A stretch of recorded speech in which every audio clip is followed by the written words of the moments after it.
व्यक्ति के लिए समय निकालना, वह सब कुछ कर सकता है, समय नहीं दे सकता।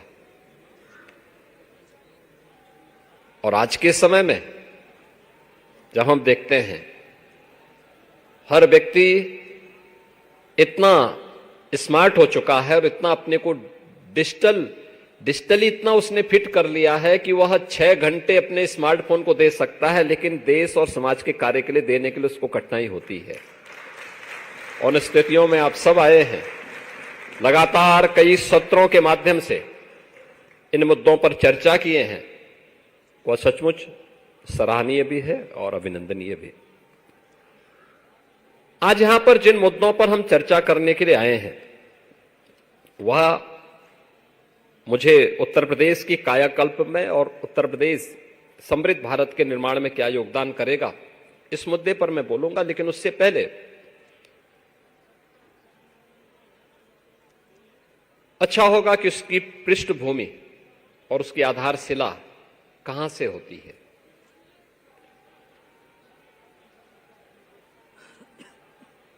याद करिए,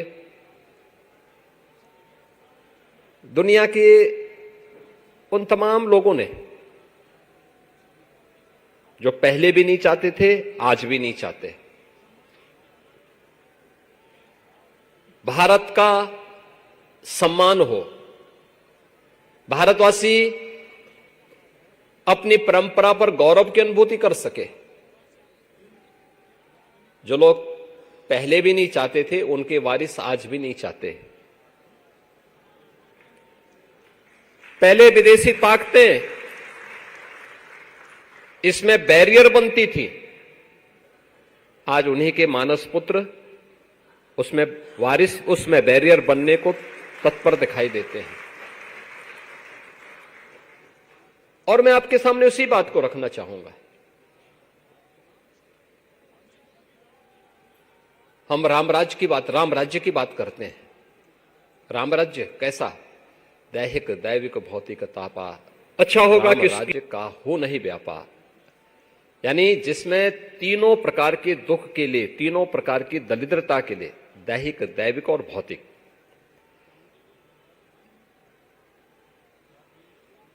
यानी 3 प्रकार के जो दुख हैं मनुष्य के सामने, आदि दैविक यानी प्राकृतिक आपदा हो गई, दैवीय आपदा जो आ गई,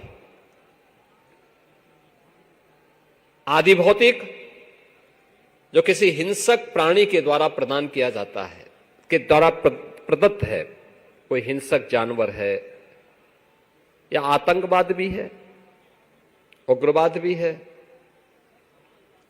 और आध्यात्मिक शारीरिक और मानसिक व्याधि, गलत खान पान के कारण या जेनेटिक रूप से भी बहुत सारी बीमारियां पूर्व जन्मों के प्रारब्ध का ही परिणाम होता है। ये बहुत सारे कारण हो सकते हैं। राम राज्य क्या है? तीनों प्रकार के दुख के लिए वहां पे कोई स्थान नहीं। और आज भी शासन की कैसी भी पद्धति हो, दुनिया के अंदर सबसे आदर्श व्यवस्था अगर कोई मानी जाती है तो राम राज्य की मानी जाती है, राम राज्य की मानी जाती है। हजारों वर्ष पहले राम राज्य भारत ने साकार किया था, प्रभु राम ने साकार किया था। यही भारत की धरती है,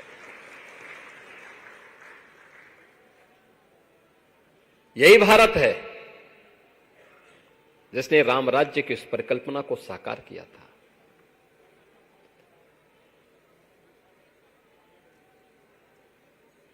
आज से 5000 वर्ष पहले महाभारत का युद्ध हुआ था। महाभारत का महाप्रबंध, महाकाव्य रचा गया था। भगवान वेदव्यास कहते हैं, दुर्लभम भारती जन्म मानुषम तत्र दुर्लभम। भारत में जन्म लेना दुर्लभ है, और उसमें भी मनुष्य के रूप में जन्म लेना तो और भी दुर्लभ है।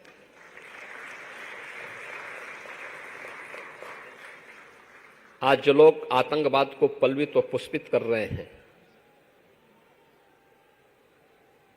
तब इनका अंडा भी नहीं फूटा था इस धरती पे।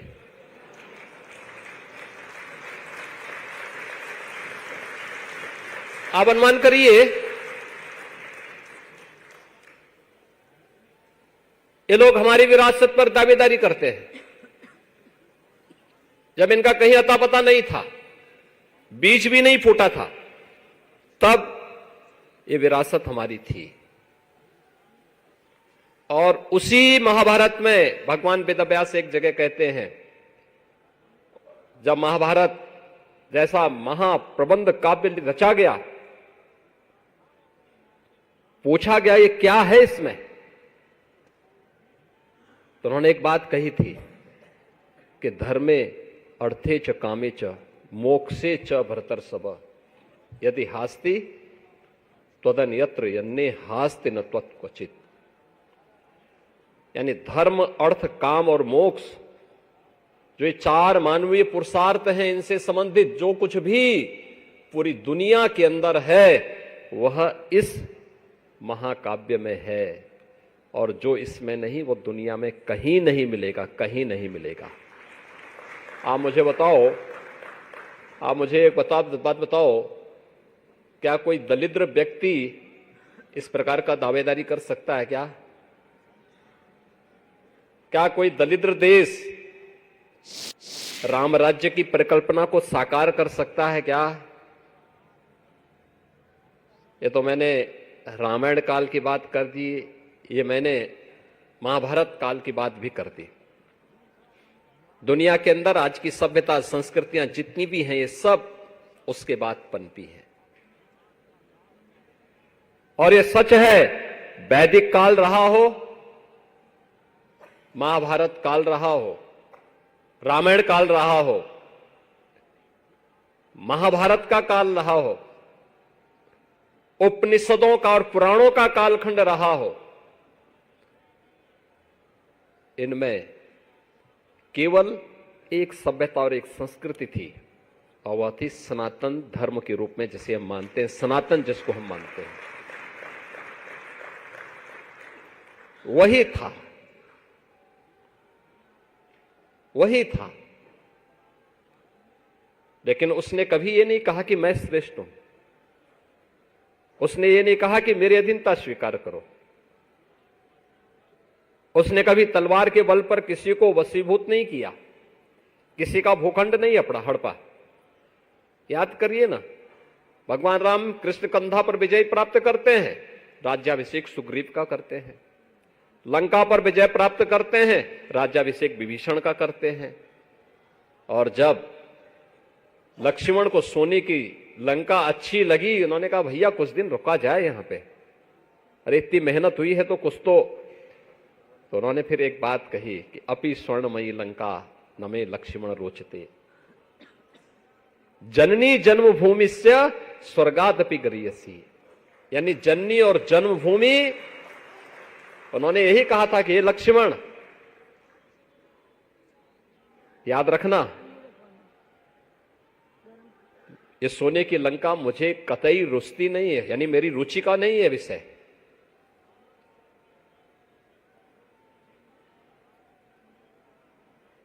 क्योंकि किसी भी सनातन धर्मावलंबी के लिए अनिवार्य है भगवान राम का यह वाक्य कि मां और यानी जन्म देने वाली मां और जन्मभूमि, ये दोनों की तुलना किसी से नहीं की जा सकती है, और भारत हमारी जन्मभूमि है। अपनी मातृभूमि की और अपनी मां की रक्षा करना, अपनी मातृशक्ति की रक्षा करना हम सब भारतीयों का दायित्व है, और इस दृष्टि से आज हम सब यहां पर उन्हीं मुद्दों पर चर्चा करने के लिए बैठे हुए हैं। ये वास्तव में आपका एक कुंभ है। आप में से कोई उद्योगपति होगा, कोई बिजनेसमैन होगा, कोई किसी सामाजिक सांस्कृतिक संगठन से जुड़ा हुआ पदाधिकारी होगा। कार्य का क्षेत्र वह हो सकता है, लेकिन चिंतन का शैली वही है जो भारत की ऋषि परंपरा की शैली थी। हम एक साथ बैठेंगे, चिंतन करेंगे, अपने मुद्दों को रखेंगे, फिर एक निष्कर्ष पर पहुंचेंगे, और फिर अपने देश और अपने समाज के लिए जो उपयोगी है उसे प्राप्त करने के लिए आगे बढ़ेंगे। अब छोड़िए महाभारत काल और उपनिषद काल खंड पुराणों के उसके बाद के कालखंड को भी हम छोड़े,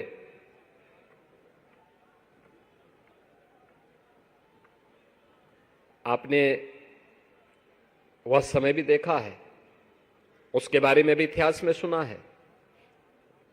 ईस्वी सन के पहले आज दक्षिण पूर्व एशिया के तमाम देश और दुनिया के तमाम देश बुद्ध को अपना इष्ट मान करके उनकी पूजा करते हैं। बुद्ध का जन्म हुआ कहां था? यही तो भारत की धरती है। उनसे जुड़े हुए सभी स्थल भारत में हैं। भगवान बुद्ध ने ज्ञान प्राप्त किया गया बिहार में, पहला उपदेश दिया सारनाथ उत्तर प्रदेश में, सर्वाधिक चातुर्मास सन्यासी परंपरा, सन्यास की परंपरा में सर्वाधिक चातुर्मास बरसात का जो 4 माह का कालखंड होता है वो सर्वाधिक व्यतीत किए वस्त्रावस्ती उत्तर प्रदेश में। भगवान बुद्ध से जुड़े हुए अन्य महत्वपूर्ण स्थल,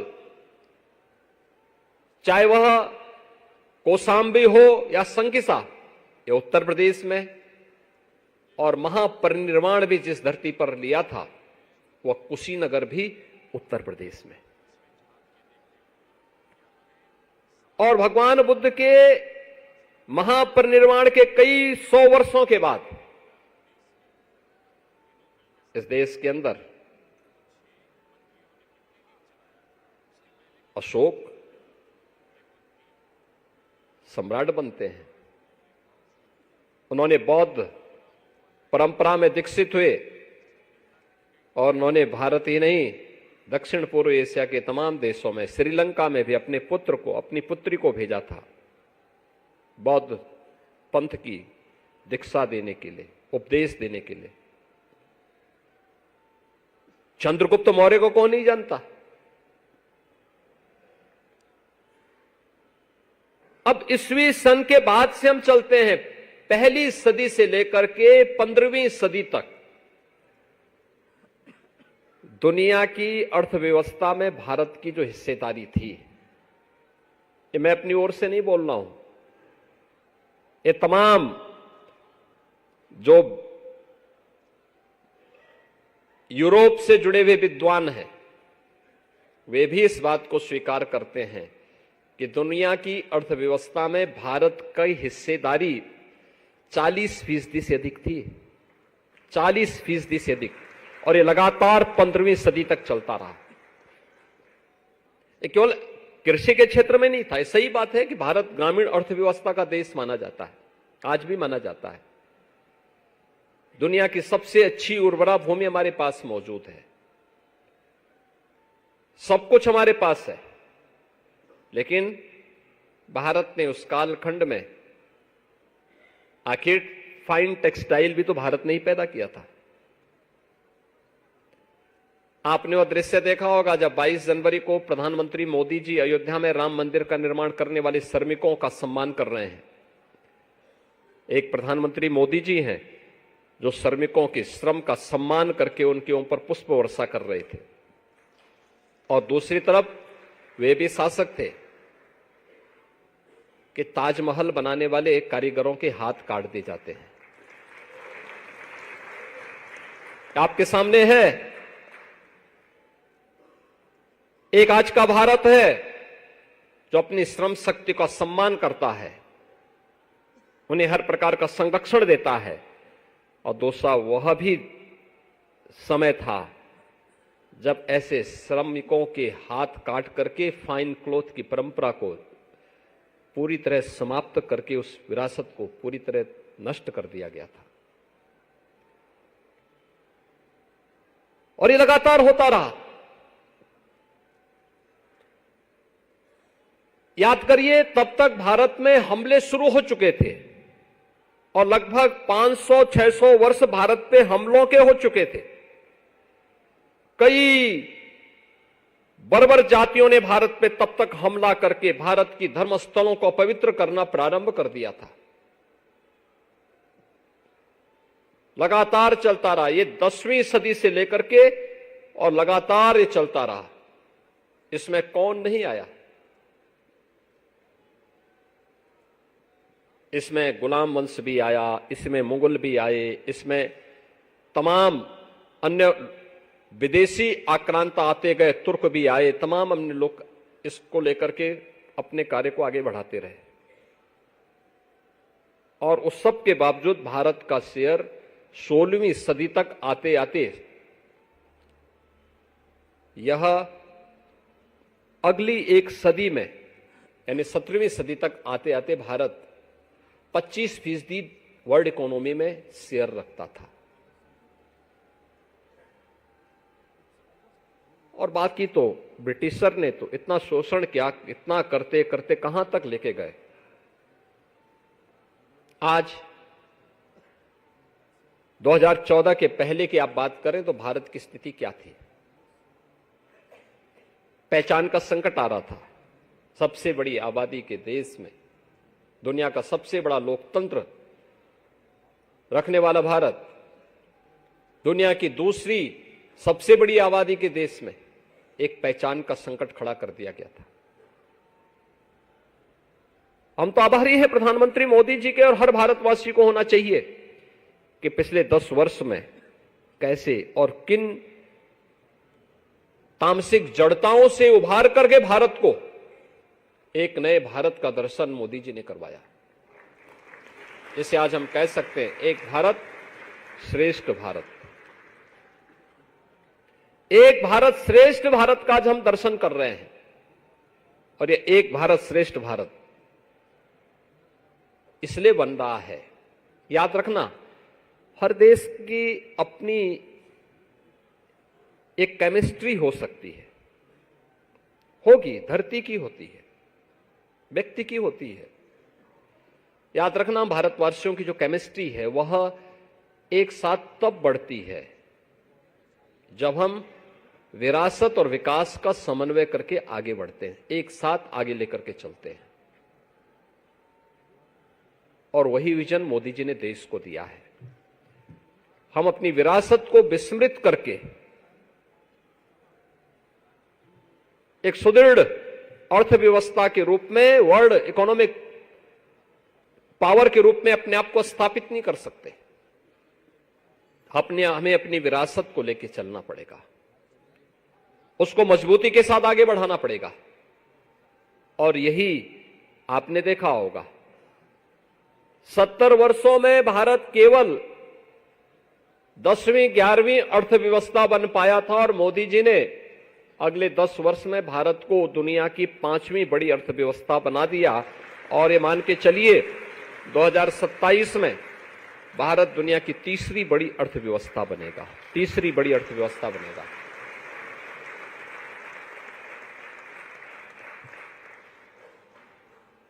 किसी व्यक्ति, समाज या देश की पहचान संकट में होती है।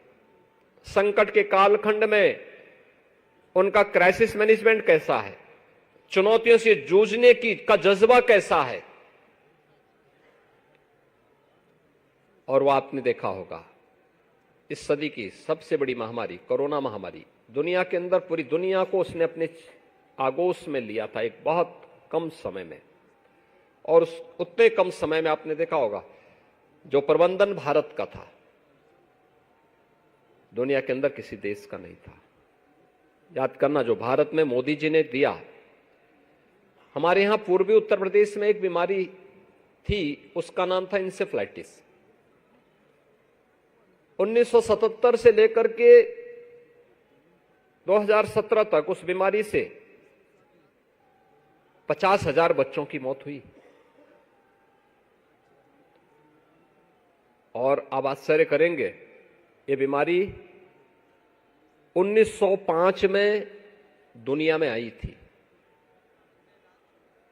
भारत में भी 1956 में पहली बार ये बीमारी आई थी।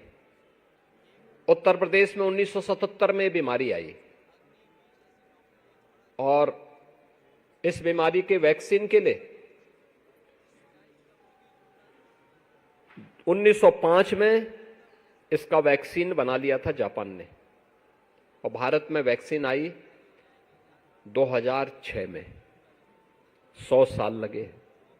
और वह तब जब संसद के हर सत्र में मैं मुद्दे को उठाता था, सड़कों पे इसको लेकर के आंदोलन करता था, बड़ा बड़ा आंदोलन करता था। हर वर्ष मौतें होती थी, कोई झांकने नहीं आता था। और मरने वाले कौन लोग थे? 90 से 95% मौतें अल्पसंख्यक समुदाय से थी और दलित समुदाय के बच्चे हुआ करते थे। हो सकता है कुछ लोगों के लिए वोट बैंक हो, लेकिन हमारे लिए भारत की धरोहर है, हमें उसको बचाना है। भारत का बचपन मरना नहीं चाहिए। इस संकल्प के साथ मैं लड़ाई लड़ता था, आंदोलन करता था, संसद में मुद्दे को उठाता था। और आप आश्चर्य करेंगे, जब डबल इंजन की सरकार यूपी में 17 में आई तो हमने कहा कि भाई अब ये बीमारी दिखनी नहीं चाहिए। और मुझे बताते हुए प्रसन्नता है कि अब यूपी में हम इंसेफ्लाइटिस पूरी तरह समाप्त कर चुके हैं। यानी इंसेफ्लाइटिस का वैक्सीन आने में लगे 100 साल, भारत में 100 वर्ष लगे। और मोदी जी ने कोरोना वैक्सीन मात्र 9 महीने में दी। 9 महीने में एक नई बीमारी का वैक्सीन मात्र 9 महीने में भारतवासियों को दिया। भारतवासियों को फ्री वैक्सीन उपलब्ध करवाया, free test, free treatment, free vaccine और 80 करोड़ लोगों को फ्री में राशन। पाकिस्तान देखो ना, भिखमंगा घूम रहा है, एक एक जोन रोटी के लिए तरस रहे हैं। भारत है 80 करोड़ लोगों को पिछले 5 वर्ष से फ्री में राशन की सुविधा उपलब्ध करा रहा है। बहनों और भाइयों, यह है नया भारत। हमने जाति नहीं देखी, मत और मजहब नहीं देखा, क्षेत्र और भाषा नहीं देखी, और यही है सबका साथ और सबका विकास।